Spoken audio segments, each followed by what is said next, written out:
नमस्कार, आप देख रहे हैं एवन न्यूज और मैं हूं आपके साथ भावना। चलिए बढ़ते हैं खबरों की ओर। अग्ररत्न पंजाब केसरी अमर शहीद लाला लाजपत राय की जयंती पर भुवनेश्वर सिंघल ने भजनपुरा के वरिष्ठ नागरिक केंद्र में विचार गोष्ठी का आयोजन किया। भुवनेश सिंघल ने अपने संबोधन में लाला लाजपत राय के जीवन पर प्रकाश डाला और कहा कि लाला जी का जीवन हम सभी के लिए प्रेरणा है।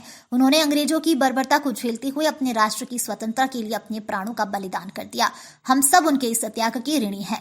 लाला जी का यह बलिदान अनेकानेक पीढ़ियों को प्रेरणा देता रहेगा कि भारत की सेवा यदि प्राण भी न्यौछावर करना पड़े तो निश्चित ही हमें यह करना चाहिए और विचलित नहीं होना चाहिए। अन्य वक्ताओं में अमर झा, नरेंद्र मुरल, मुन्नीलाल तिवारी व शोभा द्विवेदी ने बताया कि साइमन कमीशन जैसे काले कानून का विरोध करने वाले लाला जी का बलिदान हम भारतीयों के लिए युग युग तक प्रेरणा रहेगा।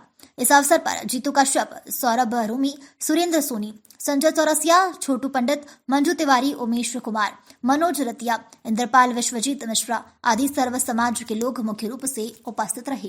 एक नारा दिया, Simon go back, Simon commission वापस जाओ। ये साइमन कमीशन क्या था? भारत में 1927 के अंदर अंग्रेजों द्वारा एक कानून लाया गया, साइमन कमीशन, साइमन आयोग, जो जॉन साइमन के नाम पर बनाया गया। ये कानून भारतीयों के लिए बहुत अत्याचारपूर्ण था, उनके ऊपर अत्याचार को बढ़ावा देने वाला था।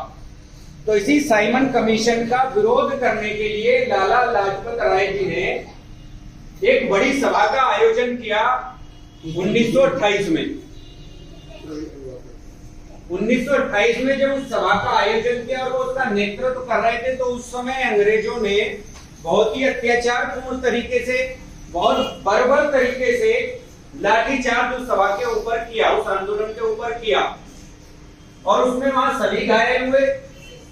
विशेष रूप से टारगेट किया उन्होंने लाला लाजपत राय को, क्योंकि लाला लाजपत राय ने सारा कार्यक्रम आयोजित किया था और वही साइमन कमीशन का विरोध बड़े पैमाने पर कर रहे थे। और अंग्रेजों की लाठियां केवल उनके शरीर पर नहीं पड़ी, उनकी आत्माओं को भी घायल किया और इतना घायल किया, इतनी लाठियां मारी कि उनका पूरा शरीर कराने लगा, पूरा शरीर घायल हो गया। लगभग 18 दिनों तक यानी कि 17 नवंबर 28 जनवरी को उनका जन्म हुआ। ये घटना थी 30 अक्टूबर की 30 अक्टूबर 1928 की ये घटना थी और 30 अक्टूबर 1928 से लेकर 17 नवंबर 1928 तक लगातार वो 18 दिन तक इस मार से पीड़ित रहे, जिंदगी और मौत से जूझते रहे। अंततः 17 तारीख को उन्होंने अपने प्राणों का त्याग कर दिया। इस राष्ट्र के लिए बलिदान हुए। साइमन कमीशन का विरोध करते करते उन्होंने अपने प्राणों की आहुति दे दी।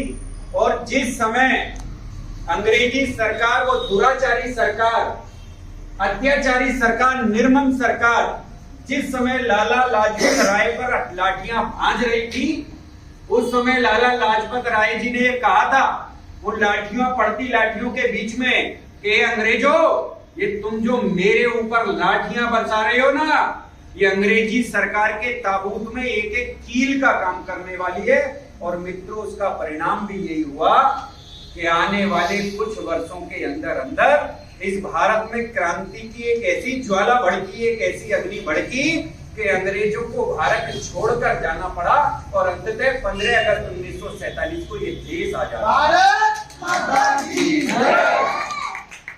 और ये अंग्रेजों से देश जो आजाद हुआ, ये हमको अंग्रेजों ने किसी खैरात में नहीं दिया।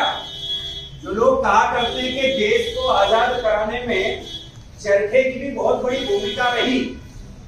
निश्चित रूप से 2 दल थे, गर्म दल और एक नरम दल। मैं नरम दल की भूमिका को नकारना नहीं चाहता, पर गर्म दल की बड़ी भूमिका थी इस देश को स्वतंत्र कराने में।